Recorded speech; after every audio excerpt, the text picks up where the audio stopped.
జనవరి 22, 2024న అయోధ్య రామ మందిర ప్రాణ ప్రతిష్ఠా కార్యక్రమం జరుగుతుంది. రామ జన్మభూమి ఉద్యమం కోసం ప్రాణాలర్పించిన, పోరాడిన లక్షలాది మంది ప్రజలు, వారి కుటుంబాలు ఈ గొప్ప కార్యక్రమం కోసం ఎన్నో దశాబ్దాలుగా ఎదురుచూస్తున్నాయి. శ్రీరాముని జన్మస్థలం పవిత్ర నగరమైన అయోధ్యలో రామమందిర నిర్మాణం కోసం 500 సంవత్సరాలుగా ఎంతో మంది గొప్ప వ్యక్తులు చేసిన త్యాగాలను మనం గుర్తు చేసుకోవాలి. ఏదో ఒక రోజు అయోధ్యలో భవ్య రామ మందిర నిర్మాణం జరుగుతుందని ఆకాంక్షించారు. అందుకోసం ఎన్నో త్యాగాలు చేశారు. కఠోరమైన దీక్షలు, తపస్సులు చేసిన అనేక మంది మహోన్నత వ్యక్తుల గురించి కూడా మనం తెలుసుకోవాలి. జార్ఖండ్లోని ధన్బాద్లోని కరంతాండ్లో నివసించే 85 ఏళ్ల సరస్వతీదేవి అగర్వాల్ 30 సంవత్సరాలుగా మౌన వ్రతాన్ని పాటిస్తూ ఉన్నారు. అయోధ్యలో రామ మందిరాన్ని నిర్మించిన తర్వాత మాత్రమే మౌన వ్రతాన్ని వీడుతానని ఆమె ప్రతిజ్ఞ చేశారు. ఇక అయోధ్యలో భవ్య రామ మందిర నిర్మాణం జరుగుతూ ఉండడం, త్వరలోనే ప్రాణప్రతిష్ఠ జరుగుతూ ఉండడం ఆమె ఆనందానికి అవధులు లేకుండా పోయాయి. ఆమె కోరుకున్నది ఎట్టకేలకు నెరవేరింది.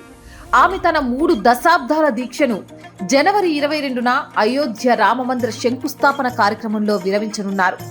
ఆ రోజున ఆమె నోటి నుంచి వచ్చే మొదటి పదం రామ్ సియారాం. ప్రాణ ప్రతిష్ఠ కార్యక్రమంలో పాల్గొనవలసిందిగా శ్రీరామ ఆలయ ట్రస్ట్ సరస్వతీదేవిని ఆహ్వానించింది. ఈ ఆహ్వానం పట్ల ఆమె కుటుంబ సభ్యులు హర్షం వ్యక్తం చేస్తున్నారు. రామ జన్మభూమి న్యాశ్రీ రామ జన్మభూమి తీర్థక్షేత్రం అధిపతి మహంత్ నృత్య గోపాల్ దాస్ శిష్యులు మనీష్ దాస్, శశిదాస్ ఆమెకు అయోధ్యాధామ్ రైల్వే స్టేషన్ వద్ద స్వాగతం పలకనున్నారు. సరస్వతీదేవి అగర్వాల్ రాబోయే 4 నెలల పాటు స్వామీజీ ఆశ్రమం పత్తర్ మందిర్ చోటీ చామ్నీలో ఉంటూ శ్రీరాముడి సేవలో తరించనున్నారు. సరస్వతీదేవి కుమారుడు హరిరామ్ అగర్వాల్ మాట్లాడుతూ తమ తల్లి ఆధ్యాత్మిక యాత్రను మే 1992లో ప్రారంభించనున్నట్లు తెలిపారు.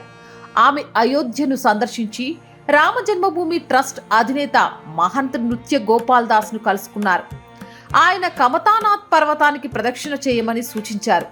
ఆయన ఆజ్ఞపై చిత్రకూట్కి వెళ్లి 7.5 నెలలు కల్పవాస్లో ఉన్నారు సరస్వతీదేవి. రోజుకు 1 గ్లాసు పాలు తాగుతూ జీవిస్తూ ప్రతిరోజు కమతానాథ్ పర్వతం చుట్టూ 14 కిలోమీటర్లు ప్రదక్షిణ చేశారు. ఆమె ఈ ప్రదక్షిణా క్రతువును ముగించి తిరిగి అయోధ్యకు చేరుకున్నారు.